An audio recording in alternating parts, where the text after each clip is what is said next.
All right, guys. Today it's me and my dad JJ from Real Hazardous, and today we have John from CMOR Mapping on. How's it going, John? It's going good. Thanks for having me, Jeremy. Oh, no problem. We recently got Seymour. That was actually a Christmas present for him. A very good Christmas Oh present, yeah, I might add too. that's a great Christmas present, no doubt. And yeah, I mean it's been really cool. We've been using it so far, different areas. Gotten on the water and used it at all yet? hmm Yeah, Wahoo season. Good. It was kind of neat. We were able to see structure. We did some bottom fishing for vermilion snappers, triggerfish, different stuff like that. Now that it's springtime, we're using it more inshore. Kingfish and sea bass, cobia, snapper. Some of the other species. Around. Good. All right, so guys, we got red snapper season It starting keeps here on in giving. next weekend, next Friday and Saturday. The South Atlantic Marine Fisheries Commission has graciously gave us 2 days to fish this snapper. Let me tell you something. I've been snapper fishing since 1976, probably before you were born. Anyhow, there are Pretty more red close. snapper now than they were then. The rebound has been phenomenal. In fact, there's so many red snapper that they're eating all the other fish, the sea bass and stuff. You can't hardly catch their legal sea bass the way they're eating them. But so I think we're going to take advantage of it. Hopefully next Friday and Saturday. But we really need to have more days and 10 more to snapper down. Yeah, it's a short season, all right. They need to make it a little bit longer, but populations are definitely in high numbers. Unbelievable. We're trolling for kingfish. We're catching red snapper almost every time we go out now. On them. I mean, up on the downriggers, getting up 30, 40 feet off the bottom. So Right. it's unbelievable. What side? Are you on the Gulf or Atlantic or? More to use. Definitely a nice weapon. Where am I located? Yes, sir. Yeah. I'm located in Naples, Florida, is my home base, but our main offices at Seymour are located over in Lighthouse Point on the East Coast. So we're right in the middle of the action, right where we need to be. Okay. Y'all got a pretty good Yes, snapper sir. season there, don't you? We do, yeah. I mean, it's still short over here, but guys are gearing up and they go out for it and just make the most of hmm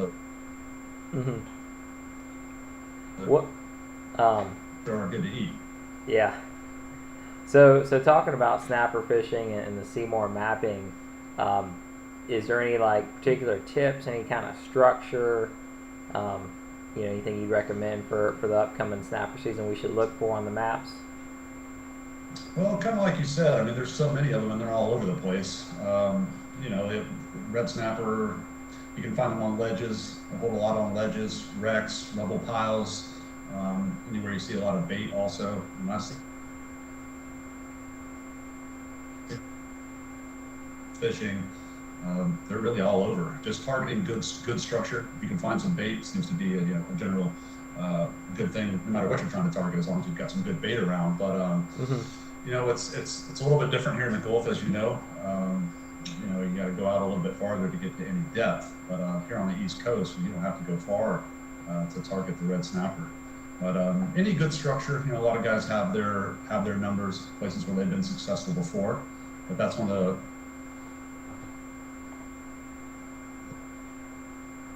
you can kind of know what you're looking for, even if you don't.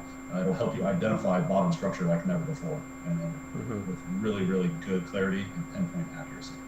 Yeah. Eh, sorry. Go Yeah. ahead. So on the Seymour mapping, do you find that the red snapper hang right on the ledges? Do they hang a little bit off of it? Any tips you can give us on that? That's a good question. Both. I do a lot of diving myself, so I've seen what happens firsthand underwater in all the different regions around below, right on the ledges, under the ledges, in the wrecks, around them. And you really just need to get into that area. If you know that they're there. Double check your transducer, your fish finder, see what you're seeing on the bottom. Is it holding bait? Is it holding fish? And that's really the best thing that you can do. But they're all around.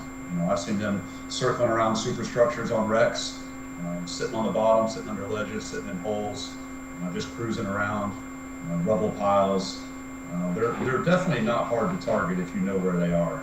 In a lot of places,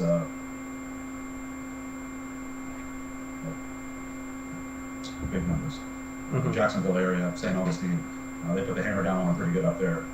But you know, it's Seymour's great. You know, if you have your own waypoints and your own places that you know have produced before, you can always find new areas with our maps as well. So it's definitely a game changer. Yeah. I'm going to pull up a couple pictures real quick. It was kind of neat. Um, you know, like we had some numbers, kind of like you're saying. And yeah, so we had some numbers, and we kind of went to these numbers, and I looked, and the numbers are like right on the ledge. And it's crazy because you can actually follow the ledge. Like sometimes the ledge would curve back and forth. You know, over time I may get numbers and have like, you know, you'll mark them and you can kind of notice like a path. But with Seymour, I mean, you can see exactly every which way it curved. You know, when I used to think, oh man, I have like a little rock pile or something. And then, you know, when I start diving, I would see, oh, this is a long ledge. Well, kind of like with Seymour, That's it's right. that extra visibility. Whereas now I can be like, wow, this thing, it runs a long way. Or man, there was a couple ledges, you know, 50 yards, 100 yards away that I just missed. And one of the charter captains was telling me that last year he used your CMOR mapping, and he was finding chunks of the ledge he never found before that weren't even marked. He didn't have marked, and he said that's where he caught a lot of his snapper, was away from his main points. Some of the It's one thing about our product is that it casts a wide net. You know, whether you're new to fishing, new to the area, generation, commercial guy, recreational guy, it has its advantages for everyone. Yeah. It certainly is a good weapon to have in your arsenal, a great tool to have. It benefits everybody. But back to what you said, I've heard a lot of the same stuff myself. A lot of our pro staff guys, a lot of the captains throughout the state, throughout the country, say the same thing. You know, they know where the fish are, they know where their spots are, but you know, sometimes they might not have known that there was a nice chunk broken off of a wreck a couple hundred yards away, but they never knew they were there. Yeah. Or a ledge. You know, the ledge runs a lot. So did our listeners have any questions for him? And then it starts again. Yeah. So real quick, got a couple guys joining on. How's it going? We got Team Spinning Ballyhoo. Jose's on Oceans Deep. Couple guys. So thanks for joining. Tuning in, joining. But yeah, so a couple of them guys have a question. One says, how deep do you guys go with the CMOR maps?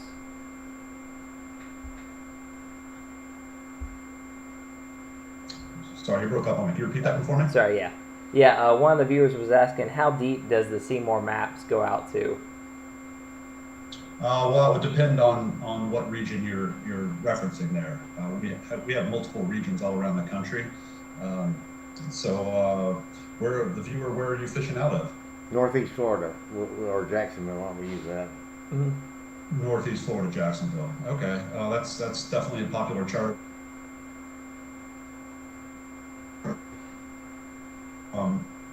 Charleston, all the way down to Port St. Lucie, Fort Pierce area, and out of the Jacksonville area, you know, it runs out quite a ways. Very, very deep water out there. We got some good coverage, kind of coming in a little bit. We've got some stuff in St. Mary's and St. John's. There's some really good data sets off St. Augustine, and the guys off Jacksonville and St. Augustine really use the hell out of that chart. And, it's got a lot of different applications, from snapper fishing,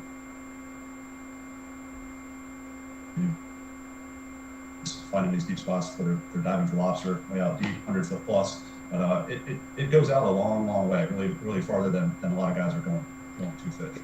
Say it looked like I saw like some swordfish bottom, you know. Yeah. However, 1,500, 2,000 or more feet. So. That's right. Yeah, it goes out pretty deep. You know, we have pinpoint accuracy up to about 4,000 feet depth. Wow. With our product. Yeah. So for deep dropping, you know, say we're going out for a blue line tile, which we generally find in around 500 foot of water. What are we looking for on CMOR mapping for those? Well, CMOR Mapping is great for deep dropping, especially for tilefish. They bury in the mud, so really anywhere that you can find some good muddy bottom, preferably near some structure, is usually what you want to target. Here in South Florida, anywhere from 500 to 1,000 feet is really what you want to be looking for. 700 to 800 is kind of your sweet spot there, but it's a very more popular every year. But finding the tilefish in the mud, Seymour is great for that. So you got to have your baits all the way down to get these tilefish. Just drop squid down there. But I know the sweet spot can vary in different spots, at least around Florida. But down here in South Florida, yeah, that's kind of our sweet spot. 700 to 800 feet. Look for muddy bottom, preferably near some structure. And I've talked to a few guys that have just gotten started in fishing for golden tiles.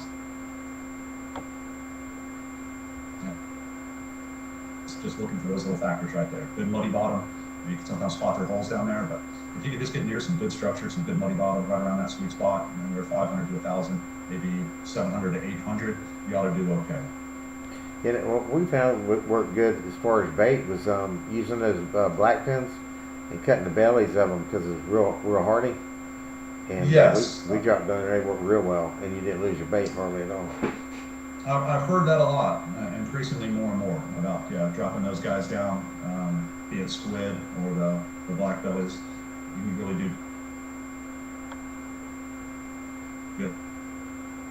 The Canaveral area, they put the hammer down on it pretty well, but really with these electric reels and running CMOR mapping, there's no limit to it. You can get out pretty deep and you can still find the kind of bottom that you want to target the tiles. Now that muddy bottom, will that look kind of flat on a Seymour, or will it be a certain color? It will. One of the things about Seymour that I was going to touch on, just for you guys and for our viewers, I know you're using the product now as well, is color. Understanding how you guys what Seymour is, how we collect the data, and understanding how to read our charts. So when you look at any Seymour chart, color is always an indication of depth. So we have to think of the colors of the rainbow, like Roy G. Biv. Red, orange, yellow, green, indigo, blue, violet. As you get farther down the spectrum, that indicates deeper water. So as you play with your chart, for instance, you can look at some of the wrecks that we have around the state, sitting in any depth, you name it, 60, 70, 80 feet. I'm kind of sitting on the bottom, being on the side or straight up, but sometimes you look at that wreck, let's say it's sitting in, some bluish water, so it's a little deeper. You can look at a wreck and maybe see some color on it from time to time, different wrecks. And what that tells me is that could be the superstructure, or something else on the wreck could just be coral building up over time. But if you ever look at a wreck or look at a ledge and it has one color, but then there's a shallower color like a red, an orange, or a yellow on it, that tells me that there's something on that wreck that's coming up off the bottom pretty good. Very good. I didn't know that's good information. Depth you're looking at what it is coming off the bottom, but with our charts, color always indicates depth. Gotcha. Pretty cool. Mm-hmm. That's some Yeah, so Ocean Deep had a question. So he was asking, is this a separate machine or is this just a chip you can install? And that would be just a chip, right? Although you do sell separate machines. For the most part, that's correct. And a good question. So for the most part, it is a micro SD card.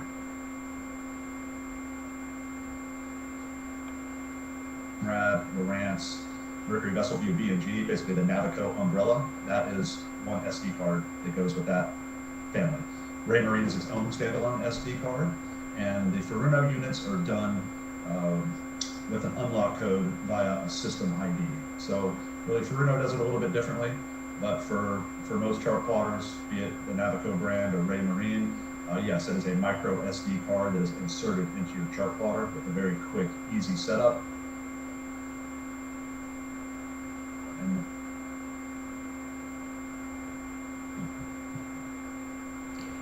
So is CMOR Mapping available for the Garmin units yet or no? Unfortunately not, no. We are not directly compatible with Garmin. However, we do have some really good Garmin solutions. We sell, with a lot of people are familiar with, we call them our portable map pack units. We offer Simrad and Ray Marine. 7 and 9 inch sizes. We custom build those out with sea sucker attachment.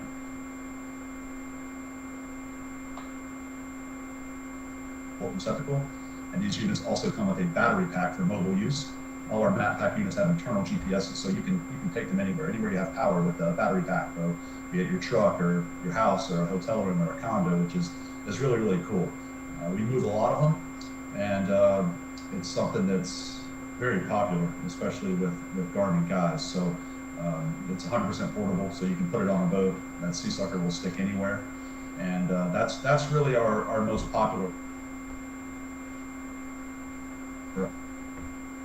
Another one which is done via the CMOR NSO processor. So if you have a late model Garmin 84, 8600 series, you can get the CMOR NSO2 or NSO3 processor. We carry them, and literally just plug and play on your boat. You install the processor, run it through the NEMA network and into your Garmin, and you can actually run our charts seamlessly on a Garmin, which is pretty cool. We're starting to see more and more guys take advantage of this option as well. But by and large, the portable map pack units are still our most popular. So You say NEMA, we get connected through NEMA, or the NEMA connection? Was that a NEMA connection, or what was that? It is. It's a NEMA connection. We actually sell them ourselves. Guys at the shop, we bring them in and we program them, put them back in the box, and sell them to our dealers. We sell them to retail customers, where it's basically a plug and play option. As it's a little pricey, but it's still a very well. And it's a fairly simple setup process after we get done with it and package them back up. But it's an option that is getting more and more popular as time goes on.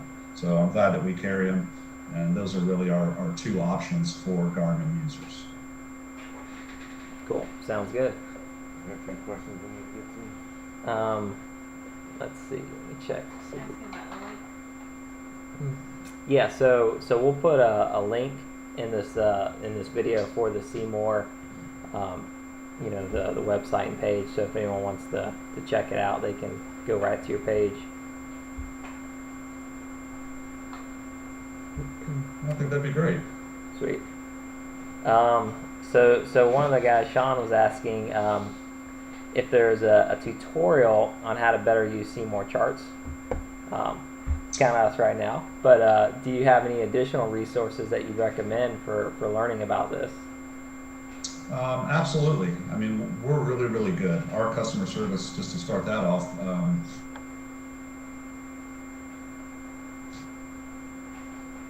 like we do walkthroughs for guys. We're happy to set aside time to explain to anyone how to better use your product and understand it, be it colors and how to target different species. There are tutorials online. You can just do a quick Google search, and there's tutorials on how to install our products on various different chart plotters, understanding the color, what to look for, how to target different species. We do some of that stuff in-house ourselves, and then we also have some of our pro staffers and captains that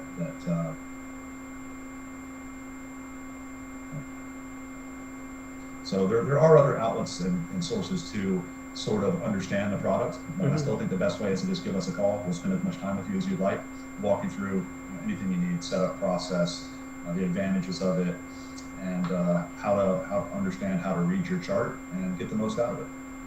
Sweet. Sounds good. Get some other questions we need to address. Yeah, Larry said he's got to get this. Yeah. It is pretty neat. I mean, man, it's crazy to see so much stuff down there, to have so many, rather than numbers, to just have a whole visual image of the bottom. Do y'all have any big plans? I guess what's next for Seymour? Just to continue more areas, more places, or? Yeah, we're just going to keep doing what we do. We're constantly mapping. The boat is always moving, and everybody can keep their eye out for more expansions to our various regions moving forward. But we're just going to keep doing what we do. We are mapping a lot, so the boat's always moving. We did just release our Bahamas chart back in late February at the Miami Boat Show. It's been extremely popular. Yeah. keep mapping. So there will be expansions coming to all of our regions, and we don't really put timelines on when those will be released, but more is coming, and you can be certain of that. Sweet. So that's what we got here. Other questions? Team Valley said that their customer service is 100% top notch. Oh yeah, one of our viewers, Team Valley, Spinning Valley, who said customer service is 100% top notch. So he was real happy with We that. appreciate that. Thank you for saying that. We were very to answer all their questions. I'll tell you where I'm looking forward to using this in the river when the redfish and the flounder and Mm-hmm. all get cranked up, and I'd even be curious as to see how it works with the shrimp. We do a lot of shrimping here from the boat, cast netting, and we work ledges and channel edges of channels. So it's going to be interesting to see how it works on that. Yeah. Sure. Well, absolutely. There certainly are a lot of applications for this product. And that was pretty cool to me. I didn't when I got it, I just assumed. Oh, sorry. Yeah. No, that's okay. No, we do some different stuff. Last summer, it's been about a year now, we released our East Gulf of Mexico version 3 chart. We did a massive nearshore expansion in there. We have the Mississippi River all the way up to New Orleans. A lot of the bays and the inlets. That's been a really good chart for us and for our customer base. So one thing you'll probably see from us is some more nearshore stuff coming as far as expansions to our different regions.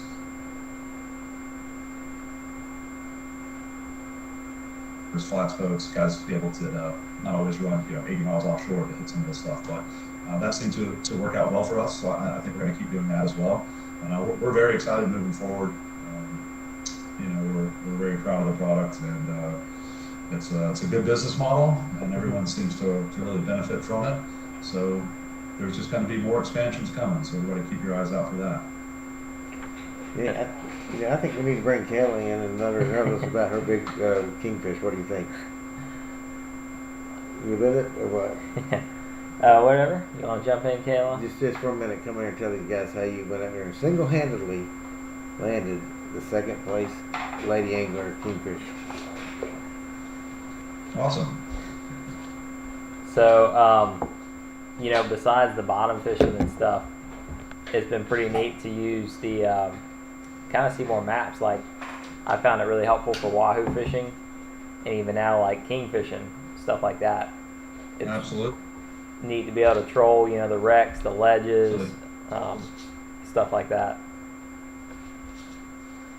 This is my sister's here, Kayla. Yeah, it's great.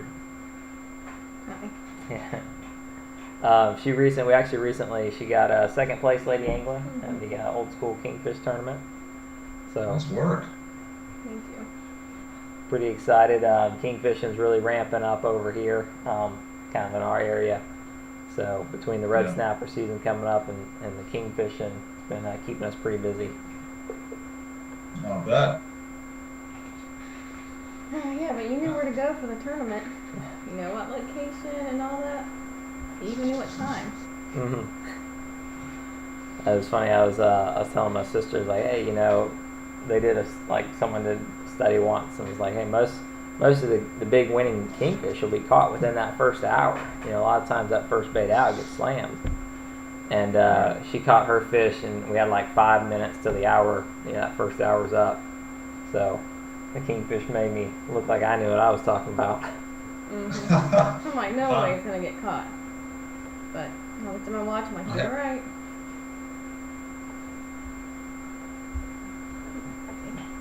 But They certainly are fun to target. yeah.